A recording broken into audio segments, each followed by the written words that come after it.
nobody knows just how bad the $11 billion Silvergate bankruptcy is going to be and who it is going to affect. Today, we're going to be looking at how this Silvergate bankruptcy could affect three of the biggest names in the Bitcoin space who you think might actually be safe. Of course, we're talking about the nation state of El Salvador. We'll also be talking about the biggest exchange in the Bitcoin space, Coinbase, who holds over 1 million Bitcoin. And we're going to be talking about how Michael Saylor's $1 billion leverage Bitcoin bet could be in jeopardy from Silvergate going down. So I hope you're ready to connect some dots because this story goes pretty deep. Let's get straight into it.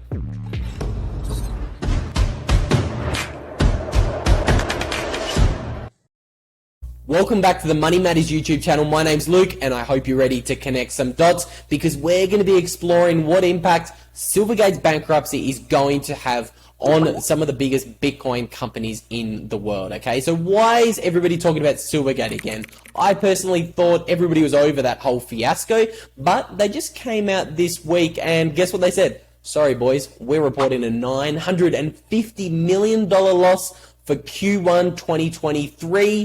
Naturally, their stock price dropped something like 60% in the space of a day. And what's even more concerning is it came out and said, quote, the company is currently in the process of re-evaluating its businesses and strategies in the light of the business and regulatory challenges it currently faces. Okay, so guess what? What do you think you're going to do if you have money with a bank who comes out and says, yeah, look, sorry boys, we're actually bankrupt? Well, naturally, people race for the exit, and that is exactly what has happened, as Silvergate's largest customers have all raced for the exit. I have it highlighted here. Coinbase, Paxos, Galaxy Digital, Gemini, Bitstamp, Crypto.com, and Circle, the maker of the largest stablecoin in the world, USDC, each issued statements saying that they have cut ties with the once crucial Bitcoin bank. And naturally, these announcements only accelerated the pain for the stock price of Silvergate, who I believe lost 60% of its market cap value in the space of only one day, okay? So they've had a pretty terrible week. But what I'm really interested by here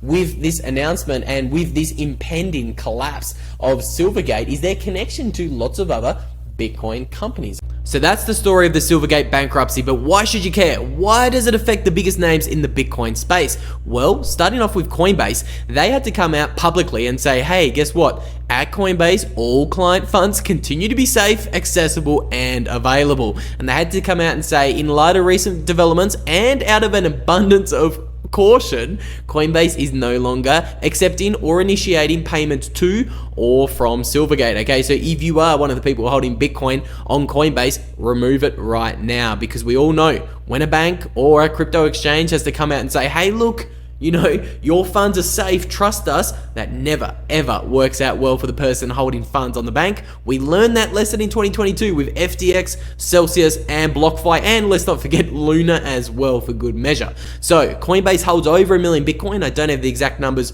on top of head right now, but they hold a lot of Bitcoin. They hold more than 5% of the entire Bitcoin supply. I'm not saying Coinbase is about to go bankrupt tomorrow. I'm just saying it would be an awful calamity in the Bitcoin space if the biggest exchange was to suffer a little bit of contagion from Silvergate going bankrupt. So moving on, the second entity who could potentially be caught up in this wave of contagion is, of course, El Salvador. El Salvador is, of course, the country that tried to bank the unbanked in 2021 as Nayib Bukele made Bitcoin legal tender, becoming the first country to make the currency legal tender. Well, what's very, very interesting is the government wallet that El Salvador users called Chivo Wallet, that actually has a partnership to the Silvergate Bank. Okay, so that is very interesting because that is the wallet the locals use and all of the local merchants use to actually accept Bitcoin and instantly convert that into the US dollars that the locals typically prefer to receive. So obviously I might slap a video up on screen of me using the Chivo wallet a couple of times in El Salvador.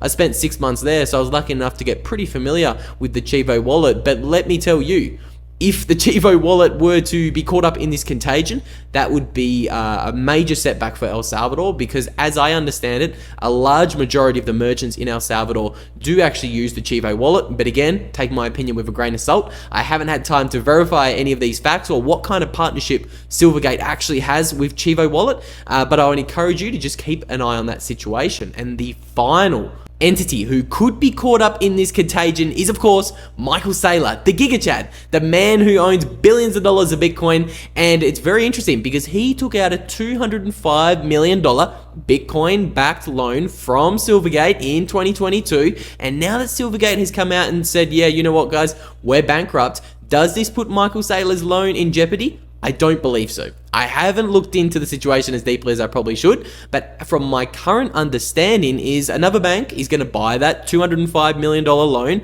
and all that's going to happen is Michael Saylor is going to owe somebody else $205 million. Whoever wants to scoop up the debt owned or held by Silvergate, I should say. So it would merely be a transfer of ownership of who Michael Saylor has to pay that debt to. A lot of people have come out and said, hey, look, it was a Bitcoin collateralized loan. And that is true. Michael Saylor had to put up Bitcoin to get that loan from Silvergate. But from my understanding, Silvergate doesn't even control that Bitcoin that Michael Saylor gave them. So even if Silvergate were to do something really dodgy, they couldn't actually touch the Bitcoin that Michael Saylor pledged as collateral for that $205 million loan. But it is interesting. We have billionaires, we have nation states, and we have the largest exchange in the entire space, all having to learn the lesson of counterparty risk, okay? You should never keep your Bitcoin with somebody else. You shouldn't even be interacting with these entities who are engaging in very risky financial operations. That's all I got time for you guys today. Let me know in the comments down below. What do you think about El Salvador, Michael Saylor, and Coinbase, the largest exchange, getting caught up in a little bit of contagion? I'm going to throw another 2 videos up on screen that I think you might enjoy if you made it this far into this one. And before I round this thing out, I want to quickly thank today's show sponsors who help level up my content game over here on YouTube. So if you appreciate better content, I recommend you head on over and check out the show sponsors in the description of today's video.